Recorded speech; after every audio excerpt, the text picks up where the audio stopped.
What about New Mutants, man? We have Josh Boon. New Mutants, I'm not even going to try to speculate on until I see the first one of that franchise. Like, that, in my head, is a completely new X-Men universe. Yeah, hopefully, anyway. Unless you know something I don't. What? Josh Boon? The only thing that I'm really thinking about is that there's news coming out that, well, first of all, we have Maisie Williams cast. Mm-hmm. We have Anya Taylor-Joy cast. And now we have Rosario Dawson joining. So those three people in a Josh Boon directed movie. He's the guy who directed Fault in Our Stars. Jumping Marvel universes too? Yep. Damn. So that's interesting as well. But one thing, and if you guys are watching right now live on twitch.tv/Concertation, we do have the chat open now. So if you want to start joining in, I'll start reading the comments. But Josh Boon has said that this is actually going to be more of like a horror movie. And it's a lot more condensed story. And there's not really going to be that many like superhero costumes. It's more of like a coming of age tale and how these people deal with these so kind of like what Harry Potter 3 was. Yes, and if you're pulling Harry Potter 3 out, I am so excited. Holy shit, dude. That is such a good... Oh, my God. That is a horror movie. Huh. I always loved, like, Alfonso Cuarón's, like, style and shit, but I never put it together as, like, that's, like, a straight-up, like, horror tone and, like, horror imagery popping into there, and that's interesting as hell. I don't know, man.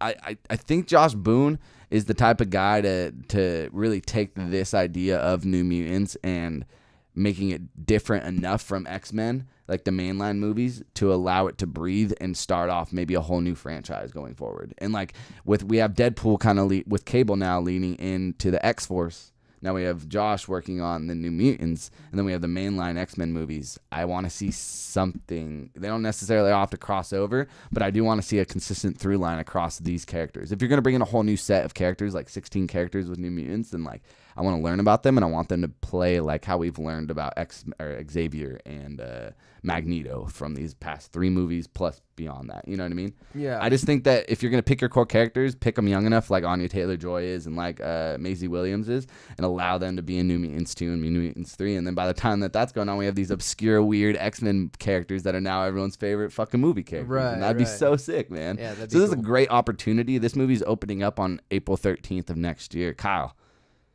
what is your experience with New Mutants?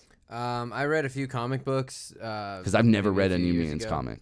I've read so few comic books on New Mutants as compared to like literally anything else that I read comics on that I don't really have any idea what I'm talking about. Yeah. That's why I'm trying not to like. I know like the character Cannonball. He's a fucking cool ass dude, but I don't know about. Cool, but he like crosses like, magic. over. Like I didn't even read about Cannonball and New Mutants. I read about Cannonball when I was reading X-Force. So.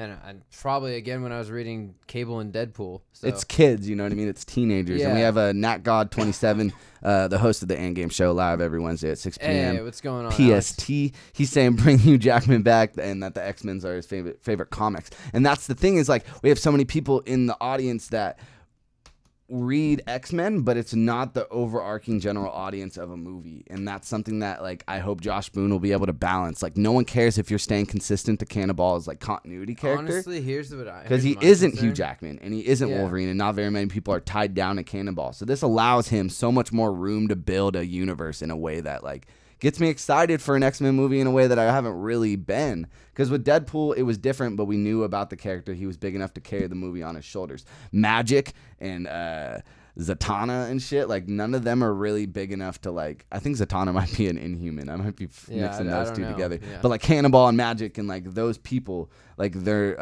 and Wolfsbane, I think is the person, and like Logan set up New Mutants in a way where they were name dropping them all the time, but I don't even know if we want it to start after that movie because we haven't gotten confirmation that Daphne Keene, Daphne Keene, the girl who played X-23 in Logan, we don't know, like she hasn't been cast in the movie, right? So it's like it allows him more room to build these characters because not that many people are tied to them, but do you want it to be tied to the rest of the X-Men movie or allow this first movie to be separate and then tie it in if it's good? Completely different. I don't want it to be related to Logan at all. I want Logan to stand alone. I don't want Daphne Keene coming back for anything after this.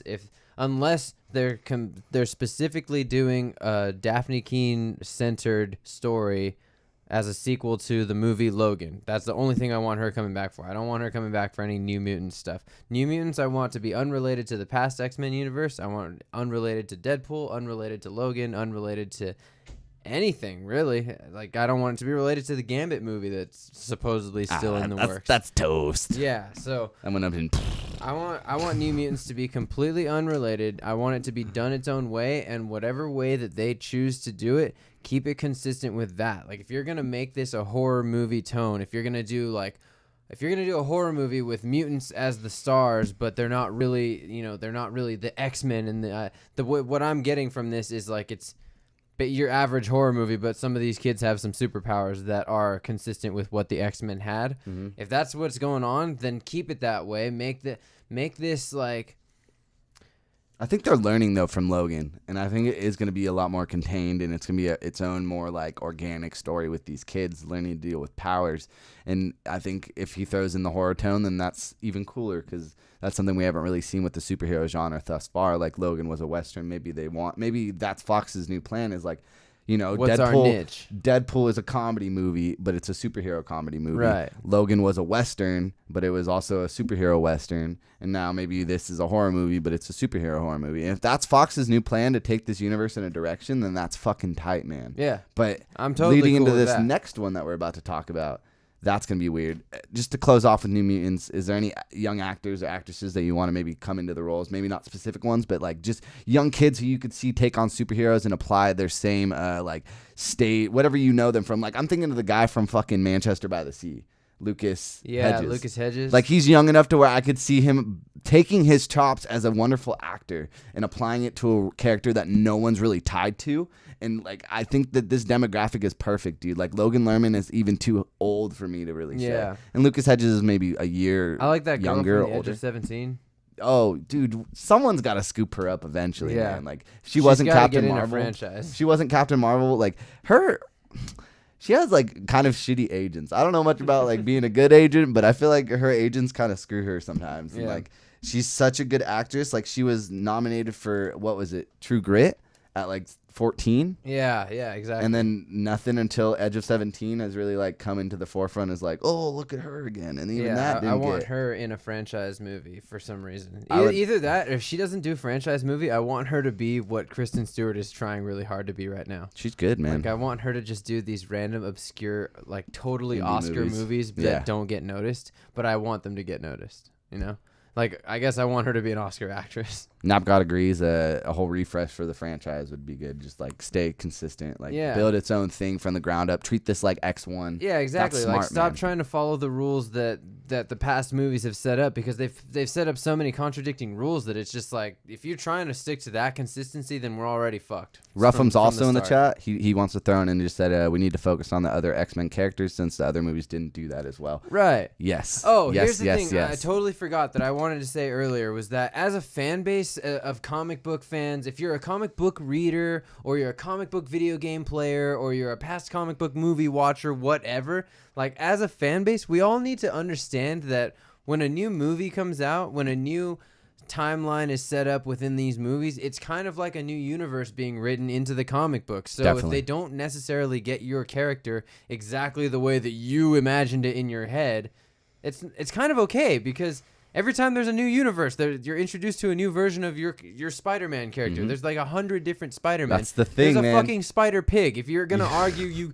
they didn't get my Spider-Man right. That's a fucking pig version of Spider-Man. So they can literally do anything with Spider-Man at this point. It's I like think when that stays people true say- with all the characters. When people say like X-Men's my favorite comics, like who wrote the X-Men and what graphics are you talking about? Who is the artist on Yeah, that? it's like, oh. Everyone takes on different, like there's runs on comics just like there's runs on movies, and the more time that goes on, we're only going to get this genre better and these characters better intact on how to adapt them into a new medium that is film. Right. You know what I mean? Like Angel, they keep getting Angel wrong in these freaking X-Men movies. They tried really hard with Apocalypse and they kill him at the end because they realized that this character has no They're potential. Like, oh, we fucked him up yeah, again. yeah, like might as well get him out of the forefront. We put a lot of work into fucking him up at this point. We might as well just kill him. The producers are like, I picture it like going into Apocalypse. They're like, Brian all these singing- ideas were really cool, and I think we just hit the breaking point where we realized we fucked him up again. Oh man, Napgod, if you're saying that's a spoiler alert for Angel, Yes. Doesn't you matter. Seen Apocalypse already. You This- shouldn't this shit have. was like Even if 2015, you are gonna wasn't watch it? Apocalypse today, it was last year. Was it last yeah, year? it was 2016, Oh, God, dude. it This already year's feels like it's been dragged so long ago. because it was dated, man. That movie just felt old. sucked. But look.